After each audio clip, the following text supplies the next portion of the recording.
It's a holiday edition of Extra Points.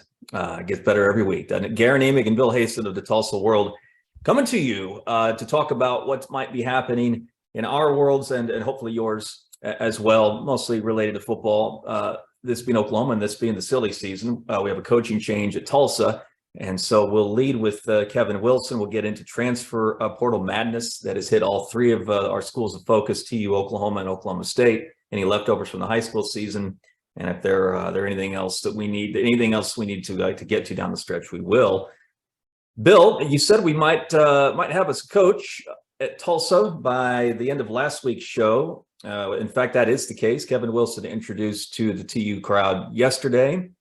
Reminded me a lot of the Kevin Wilson that I used to despise transcribing when he was the offensive coordinator at OU. Man, that's a painstaking exercise, getting every word that Wilson says down into your file on your laptop, and that was the case again yesterday. Thank you, Don Tonkowski and TU for the transcription on that end. I'm not sure we're going to get that lucky moving forward, but of course, TU fans don't care about so much what he says and how long it takes him to say it. They just want him to win.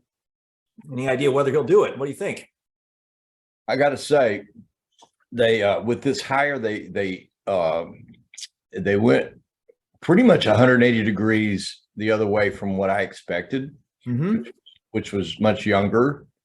And possibly I thought, I just never knew whether there was the priority I presume there probably was the priority to take the head coaching money back a little bit.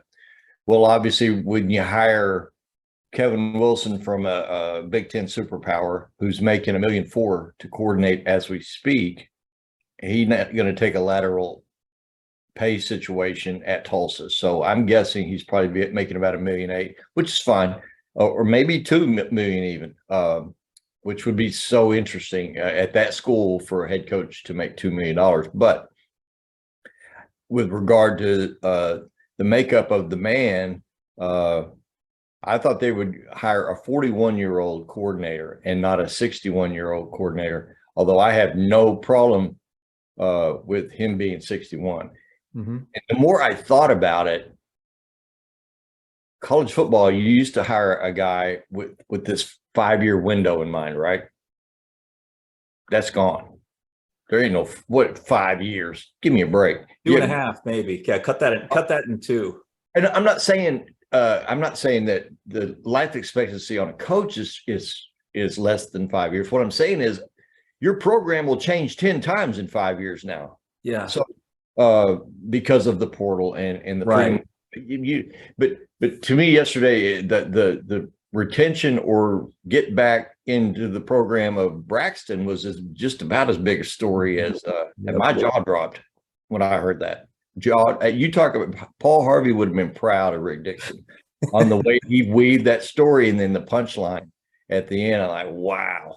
So but the more I listened to Kevin Wilson, the more I thought about it, it seemed to me that his driving motivation, because he's making a lot of money as is without the head coach headaches in Columbus, right?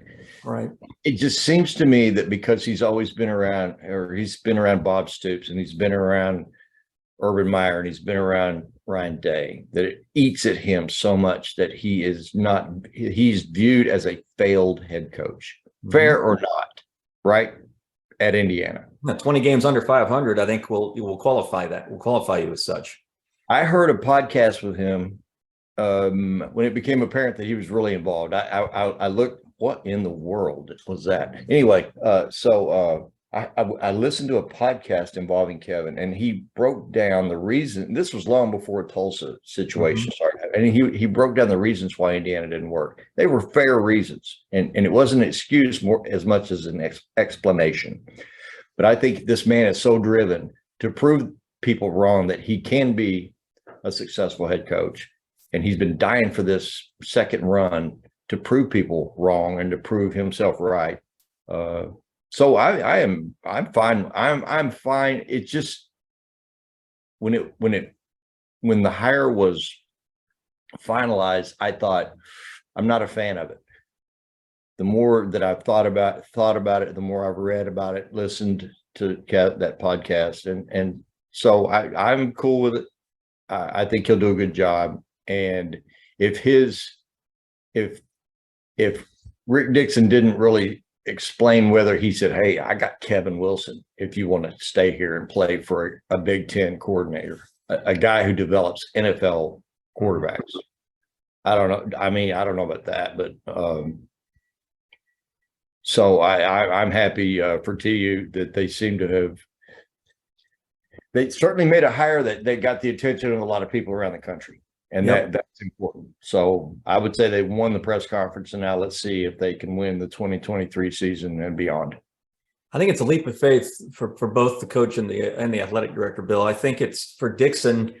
You've hired a guy who was, if you want to attach failure to it, you have a right to, not just based on the fact that, again, he finished, I think, 26-47 toward 27-46 at IU, but it didn't go well out the door for Wilson. There were some really disturbing allegations of player mistreatment, and that's something we'll cover at some point with regard to this hire.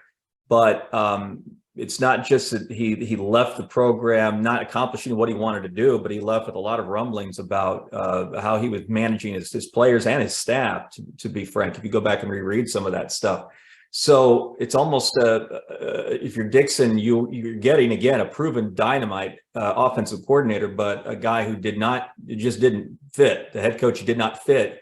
And a 61-year-old at that, to your point about you thought you might go younger, maybe a little jazzier.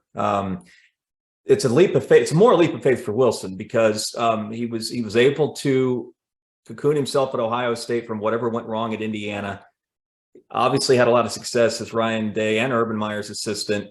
And oh, by the way, this is interesting. I couldn't have told you before the Michigan game, the one that Ohio State just lost, Bill, I couldn't have told you whether he was calling plays. He was not calling plays in Columbus. And one of the one big piece of fallout from Ohio State's loss to Michigan was that there were several outlets who cover the Buckeyes who are now calling for Day to hand over play calling duties to one of his assistants. And the guy that everyone mentions first is Wilson. So if he stays at Ohio State, not only is he staying in the millionaire club, not only is he on almost a certain playoff team every year, but he's about to become that playoff team's play caller potentially. And so he's putting all of that aside to come to Tulsa with the smallest enrollment. We've been over the deficiencies several times. Smallest enrollment in FBS, one of the smallest home attendance figures in FBS, no indoor practice facility, alumni base, this, that, and the other that they don't have. And he's thrust into that situation versus what he is giving up at Ohio State. That's why this is an even bigger leap for Wilson to make. And that makes TU, I guess, fortunate from that standpoint. Yeah. That he's willing to make it. It's an important hire for Rick Dixon, who has been pretty much hailed as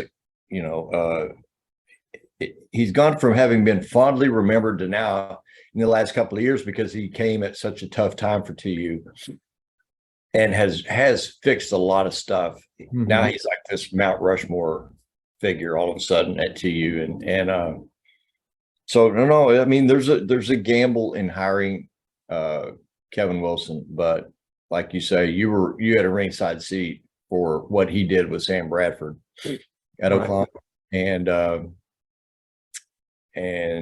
what they average over a period of 2 months, 60 points a game or whatever that stat was, a crazy stat. Yeah, well, even go back real quick.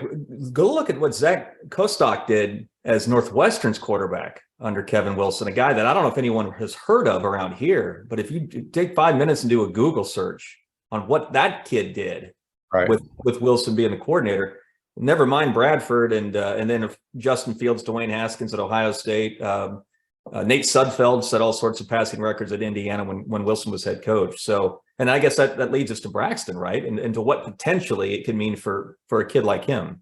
Yep. Hey, I mean, TU just hired a pro coach. And by that, I mean, Wilson has that big time college football aura about him. So the combination, we'll see. I mean, let's just get to spring football, and then from there we can get to August. with Braxton in the program. But that would be one of the great storylines of next season, to see what Tulsa football would look like after 8 months of Kevin Wilson and Braxton being in lockstep on preparation. Mm-hmm. and taking Braxton, trying to cram, it's kind of a rush job on taking him to his next level of football IQ and all that. And, but with his size, his arm, he has a chance to be one of the 10 best quarterbacks in the country. And now he's got Kevin Wilson. So,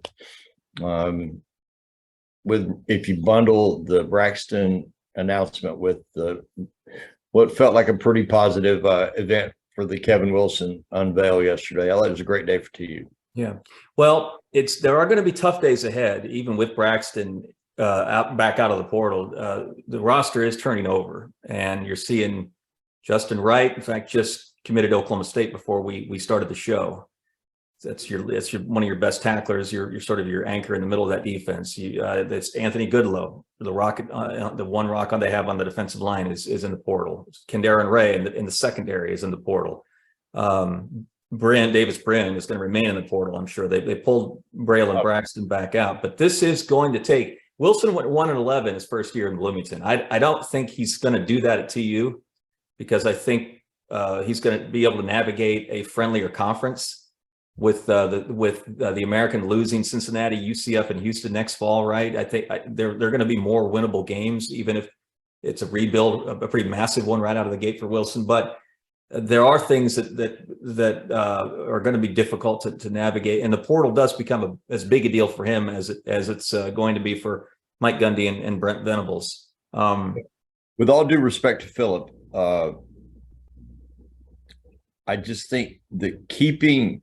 You lose Stokes and you lose a lot of playmakers.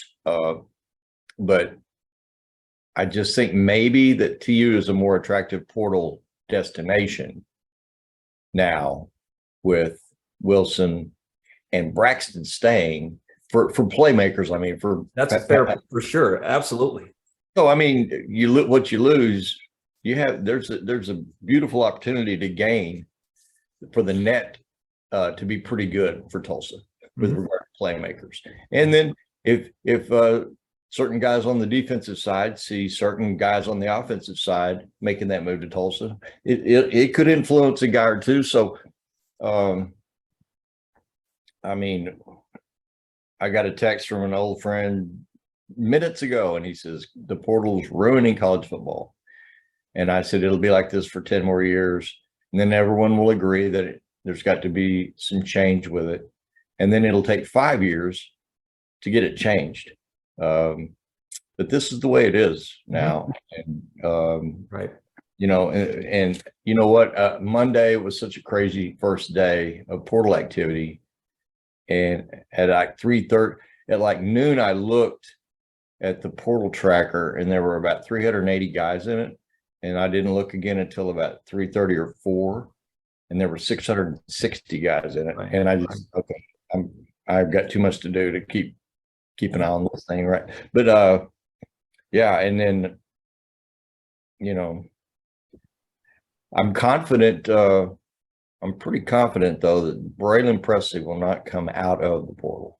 He will stay in the portal. Mm-hmm. Pretty confident about that. And,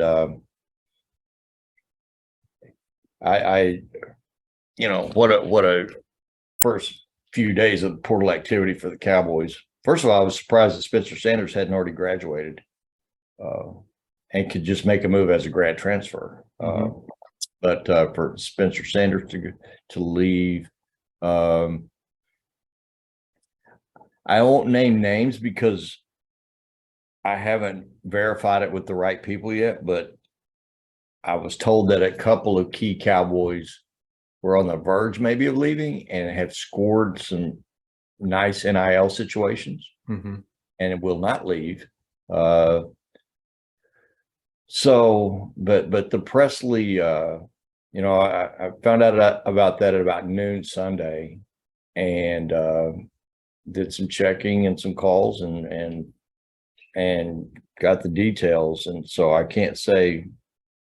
I mean, the first pieces of this puzzle kind of fell into place mid-season, but you know, ultimately that situation centers Guerin on just one factor, and that's that he wants to be a running back, and he's not going to be used as a running back at Oklahoma State.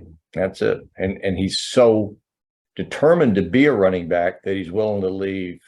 He's willing to split away from his brother and go play somewhere else. So can't get into details yet. Like last week I said, next week we'll be able to talk about a new TU coach. Next week, Guerin, we'll be able to talk about who all has reached out to Braylon Presley, and even maybe by then, maybe where he's headed. But I think some people would be pretty stunned by the initial wave of responses to Braylon Presley's free agency. Well, stunned is the word that I would use to describe the Oklahoma State fan base. The reception the Cowboys followers had to Monday's events, and then Tuesday's follow-up with Trace Ford and Dominic Richardson making their intentions known. There's two ways we can look at this, Bill. One is to wonder if there are some things that Mike Gundy can do differently, and that's something that I addressed in a column this week. I didn't say that the program was broken beyond repair because he'd lost Spencer Sanders or Mason Cobb or Braylon Presley, but I think every coach, even if it's a fact of life, and it is for every coach, not just Mike Gundy, even as the tides change and this becomes an annual thing, you can still self-analyze, right? You can still look to make sure that the culture is where you want it, the relationships are what they should be between coaches and players. And to your point about NIL, you better be on the phone with the athletic director and the administrators who are responsible for fostering NIL partnerships or relationships, whatever you want to call them, and make sure that, again, only so much a coach or an athletic director like Chad Weiber can do in this era. I realize the opportunities for Lincoln Riley in Southern California and Los Angeles are a little different than they are for Mike Gundy in Stillwater, America. I get that, but that doesn't mean you don't throw up your hands and say, there's nothing I can do about it. Well, find out if there is, and not just with your coaches, but with your administration. Gundy's probably not fired up about that because all he's done is sort of bicker with administration over the years when he had Mike Holder scratch at him every now and then. But if he likes Weiberg and Casey Schrum as much as he claims he does, and if it's an easier situation for him moving forward, take advantage of it and just plug any holes that are there to help your situation with regard to this era of college football. You remember, everybody remembers the 2020, summer of 2020, and there was after the T-shirt incident with Mike, and there was an examination over a period of several days by the administration into Mike's program. They interviewed, the administration interviewed 40 players, 20 current, 20 former, and at the end of it, the takeaway from the people involved in that those Q&A sessions, and this wasn't like a written exam, check here, yes or no. It wasn't like that. It was actually with 40 players.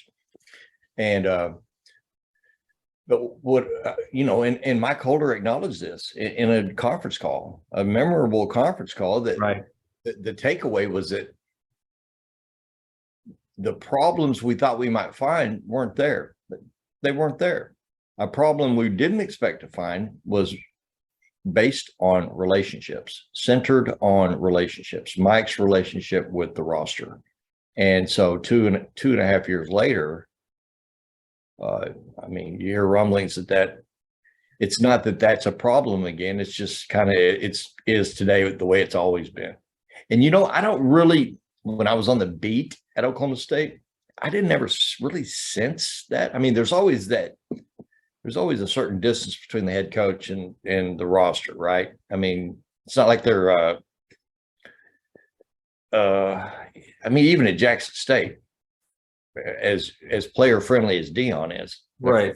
certain line you don't cross, right? Right. Mike used to be a lot closer to Dion at Jackson State than he is to Mike Gundy of today. Back, his first 7 years or so, and I don't know why he apparently has stepped back away a little bit or a lot from on the relationships part of it. I don't know. And he would deny it if you asked him about it. Mm-hmm. And the players, if asked about it on the record, are probably going to deny that it even exists. But you're seeing evidence of it now. And that was always like one of the great reasons I think Mike's bowl record is what it is, 11-5, I believe. Mm-hmm. Holy cow. I mean, it's one of the great bowl records ever. Is that they had a culture where there wasn't this mass exodus of important guys at the end of the regular season, or they were able to sustain the roster pretty good, keep them motivated, in spite of having a bedlam loss in the final regular season game. So many of those years, right, where you get your heart ripped out, Right. In most cases. And so Mike has always been masterful at motivating and getting guys ready to go actually compete and care about a bowl game.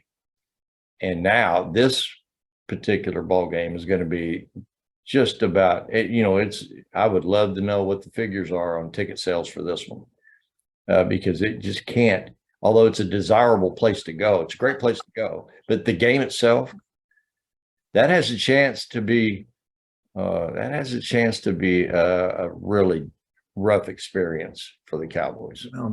I'll say But this. Wisconsin's losing guys. Bill, I was about to say, man, I think you could say that for about every school in a bowl that doesn't involve a New Year's Six game or a playoff game for that matter. But what's interesting to that point, this is why I was stunned. I don't know the first thing about what went down in terms of the Big 12 selections last Sunday, but when it started to settle in that OSU was going back to Phoenix, I couldn't believe it, just for the fact that you're asking a fan base that was just there to watch them beat Notre Dame in the Fiesta Bowl, to go back, to watch a 7-5 team that's now on the verge of losing half its depth chart to play in the JV game in a baseball stadium against Wisconsin. The baseball venue aspect of it to me is that if I was a fan leaning one way or the other. Yeah.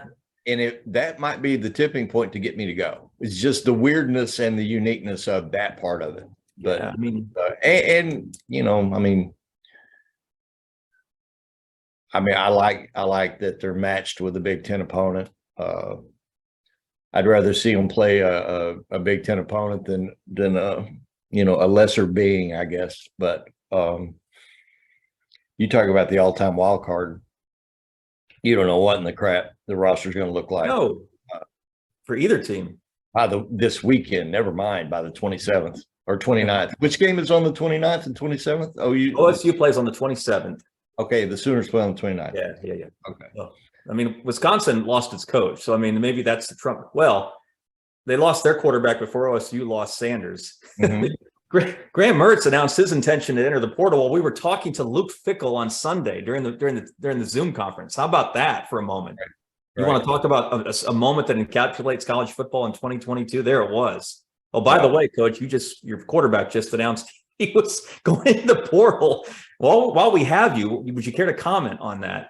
I think it's funny too. I've heard some media conversations about the Presley portal move. One opinion was that, well, he can't catch the ball and he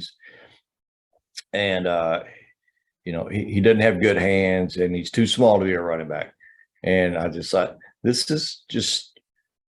You ever watch Deuce Vaughn? Yeah. Have you watched Deuce Vaughn? B, this person has never seen Braylon Presley play. I promise. Never. So, wherever Braylon Presley ends up, he will be a determined, as never before, determined young guy to prove a lot of people wrong. And I mean, if you go by combine measurements, Braylon Presley is an inch and a half taller and about 10 pounds bigger than Deuce Vaughn. And Deuce Vaughn is a certified badass, a great player, a great college football player. He is. So, no, he is. He's going to play a few years in the NFL for sure. I mean, if Darren Sproles did, Deuce Vaughn will. If I were Chris Kleiman and I find out that this guy that was amazing at Bixby, Oklahoma, is now a free agent, and he looks basically like somebody laid Deuce Vaughn on the turf, had traced him, and then here you go. Here's a freshman who looks just like this guy. And I mean, I don't know. I have no idea. I know two. I always have to be careful not to say too much yet. Well, really, I mean, because when it's time, I want the Tulsa Roll to have it first. I know what you're saying. But at least two certified top 12 programs in the country, superpowers, have reached out already. So somebody thinks he can play, and somebody can't wait for the opportunity to, who wanted him to play running back like desperately was Nebraska. Mm-hmm. And I'm not saying Nebraska's one of those top 12. Oh my Lord. No, they got a long way to go to get back to that. Yep. All right, let's spend 8 seconds on this right quick. Matt Rule, 2 years from now, are they rolling again in Lincoln, or is that program just cursed and nobody can fix it? I think they're winning again. I don't know if they're rolling again, but I bet they don't have to worry about qualifying for a bowl game in 2 years. How about that? I don't know if they'll have to worry about that next year. That's how good of a coach, good of a college coach, I think Matt Rule is. Well, rolling is, but by rolling I mean will their turnaround look like Arkansas's? I'm not saying go championship level. Can they have a 9-4 kind of a year in 2024 with Matt Rule? Yeah, it might depend on if they're playing Ohio State, Michigan, Penn State, USC. Again, we'll see. We'll see how that shakes out. That's the thing. That's a qualifier for everybody. I mean, what's Brent Venables' forecast in the SEC, depending upon which of the dragons he has to slay when they send out the first SEC schedule with Oklahoma and Texas. Are you more interested in OU's bowl game because of Florida State than you would have been if they'd drawn, say, Wisconsin or Missouri or in the Liberty? In OU's case, well, first of all, it really wouldn't have mattered who the opponent was for me with the Sooners. I just want to see what it looks like. Mm-hmm. I'm never going to not watch the Sooners play football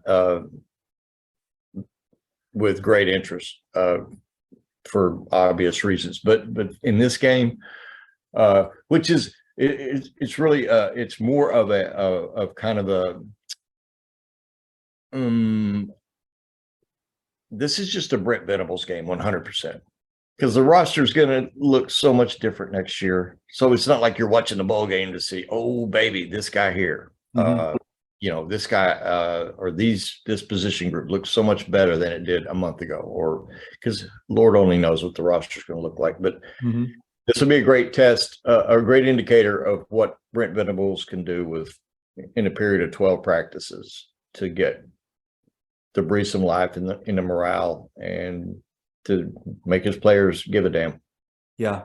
A game that really doesn't mean it a whole lot, except you don't want to go 6. You don't want to be 6 and 7, man. 7-6 is a lot better than 6 and 7. You're exactly kidding. You talk about teetering on the brink of just literal disaster. Yeah. If he has to stare down a losing record, that's that's not hard enough as it was to come back from 49-0 to Texas and 6-6 and blowing the games that they did that they could have easily won. 6 and 7. Guerin, who's to say they can't? OSU used that game, that cheez-it bowl, as a springboard to a great season. Yeah, that's right. I mean, there is value right. if you manage the prep right, and if you really, really, really try to play well and win the game. There's value in these bowls. Mhm. There can be value in these bowls, and then it could be at the same time, it could be a completely wasted exercise, wasted time, and a waste of money to have even been a participant in it. So, no, it doesn't, because this is not the FSU of 20 years ago. You know what I mean? That brand is Oh, no, gosh, so no. faded that there's not a whole lot of value just when you just hear FSU. So no. Plus they're ugly ass uniforms. I'm not. You know something else that can happen? Oh, you could go to the game, lose as badly as I don't think they will, because Clemson 2014 was a lot better than Florida State 2022, but they could lose that game as badly as they did to Clemson. And that was the Tigers warm up to their national playoff, right? When they just throttled, I think it was 46. Yeah. That could happen. 40-6, was that the game? I think that was a score. It could have been a lot worse than that. Well, what Bob Stoops did was pivot, remember, after that game and fire Josh Heupel and bring in Lincoln Riley, and sort of he rebooted the program for the last couple of years of his career. Venables might be on his way to a reboot anyway, Bill, but you go down there and lose even, worse than or as badly as you did to Texas, or again come back with a losing record in your first season, that might prompt even more. We've got to shake the landscape here, because we can't afford to have this happen again. Yeah. Well, I mean, the 40-6 Clemson game was the final game before Lincoln and Baker Mayfield. Mm-hmm. So, no, I mean, I watch these bowls. I'll watch. I bet I end up watching some or all of 80% of these bowls, because I always do, and because you never know. I mean, look at any by the end of this bowl season, if you look at one of Scott Van Pelt's Bad Beats segments, 6 of these bowl games will be like classically insanely entertaining. So you got to watch. I do. I love to watch them. Well, America will watch football because that's what America does, and there are also things that you'd rather watch in the middle of a weekday afternoon or evening. You can only watch Elf, Christmas Vacation, The Santa Claus, Bad Santa. What else? What am I missing here? How many? You can only go to that well so many times before you flip it over to the Jimmy Kimmel Bowl. The Jimmy Kimmel Bowl, yeah, that's awesome to see that on the rundown. It's hilarious. Oh my god, yeah. Next year will be the Dave Chappelle Bowl and the Chris Rock Will Smith Bowl. I don't know. That would be a story. That would be a story. If you get the Chris Rock Will Smith Bowl after what happened at the thing. By the end of when because we're 3 weeks away from it, but when expires on 2022, the 3 most interesting events or sports days that I will have had were Justin Thomas's rally in the PGA Championship at Southern, which was historically, insanely, and probably fun. What a great day. The first Jinx Bixby game, when Jinx ended the win streak, which Jinx played, in hindsight, Jinx played a perfect, you can't play, there's no such thing as a literal perfect football game, but they played a perfect game. And won by 3. Villanova over Georgetown in '85. That's a great call, Guerin. I wish I'd thought of that. That dates me a little bit. But I will borrow it and use it. Thank you. And then that's it. That's a great call. And then, the third one, Wagoner Cushing was, it was another Villanova Georgetown. But except that Wagner's won 5 championships in the last 11 years before this. So Wagner lost by 42-0 to Cushing midseason. And I thought, and I'm whispering to Barry Lewis before kickoff, I don't feel good about this for Wagner. But they played the perfect game. Yeah. Doubled up Cushing on time of possession, converted, I think 50, I forget. It's like close to 15, I think 15 times on 3rd and 4th downs. 10th grade quarterback who admitted after the game he said, I was so nervous the whole game. And then you perfect drive, perfect clock management, get down in the middle of the field, run a kicker out there for a 36-yard try on a walk-off. And then all the tears, just every emotion imaginable on that field when that kick went through. That was of course, Bixby winning by 63 to end their first 6A1 season, and beating an Owasso team that was hot 8 in a row. And I thought, if Owasso does certain things better, I mean, they had to possess the ball. All the things that kind of what I thought if they did what Wagoner did, Owasso had a chance. But Bixby's unbelievable, just unbelievable. And anybody in this town or this market who really enjoys football and hasn't seen Bixby play, you're missing the boat. You need to go. And you know what? They're going to look next year just like they look now. And 3 years from now, they're going to look just like they look next year because of Lauren Montgomery. So it's everybody else has got a lot of catching up to do to Bixby. They do. They may not get there. Well, I mean, as long as Lauren likes his job. Yeah. Well, nothing which I tend to think he does. Nothing lasts forever. But what Bixby is doing now is truly remarkable. 61-1 now over the last 4 years. So you're hitting on year-end favorites. Actually, last 5 seasons, 61-1. Crazy. Yep. You're hinting, Bill, at year-end favorites. We need to set aside some time down the road here soon to touch on some of our favorites, maybe even not so favorite moments of the year on the show. Let's put that in the file and see each other again soon. Folks, thanks very much for tuning in. You can catch Extra Points courtesy of Apple, Google, or Spotify every week, and always catch our work via the Tulsa World, the paper that shows up in your driveway, or tulsaworld.com that shows up on your computer every morning as you sit down and scarf Cheerios. Thanks very much for your help, support, and patronage. We'll talk to you next week.